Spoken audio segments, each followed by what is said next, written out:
markay duurka ka bursadeen hurdada u diideen inay ladaan iyo inay seexdaan u diideen haatan waxay ka shaqaynayaan oo bilicda iyo horumarka. kuwaani waa ciidanka gaarka ah ee Commandos-ka Danab. hadda kuma sugna goob dagaal oo ay kula dagaalamayaan cadowga, balse waxay ku sugan yihiin garoonka Stadium Muqdisho oo ay sanadoor kala bixeen cadowga. ciidanka ayaa wajiyada waxaa laga daawanayaa farxad iyo raraynta maadaama ciyaar ka daawanayaan goob taariikh ku leh oo laga sheekin jiray sida ay abriisamaadkii.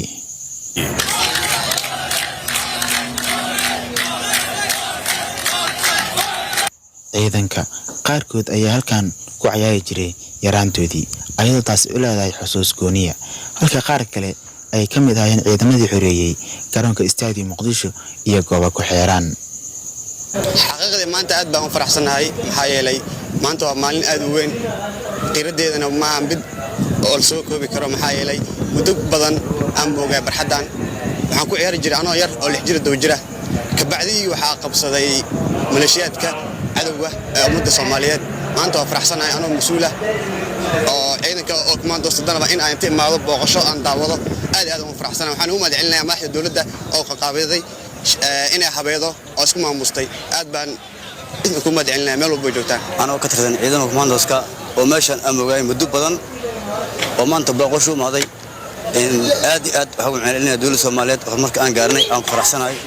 waxaan faraxsanahay wili meeshan cadowgii laga xoreeyay oo aad maanta farxadii waxaan ku soo gobolay. sidoo kale markii laga soo tago damaashaadka gudaha garoonka ayaa ciidanku waxay qayb ka qaadanayeen sugidda ammaanka, iyagoo sidoo kale ciidanku ay u dhimrinayeen dadka shacabka ah oo ay la wadaagayeen farxadda iyo damaashaadka ku aadan munaasabadda Kooda Luuliya.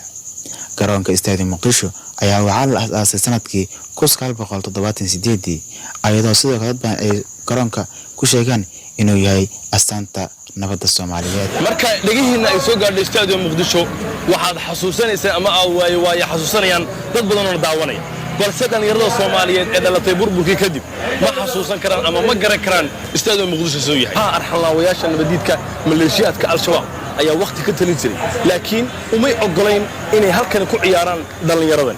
umay ogolayn in bulshada Soomaaliyeed ay gudaha u soo galaan garoonka iyagoo ay ku tiri jireen horjoogayaashooda, balse maanta way ka duwan tahay xaaladdu sidii hore.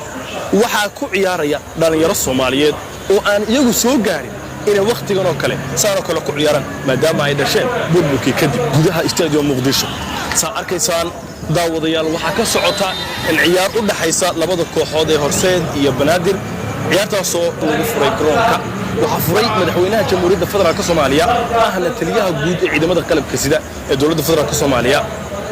daawadayaal garoonkani muddo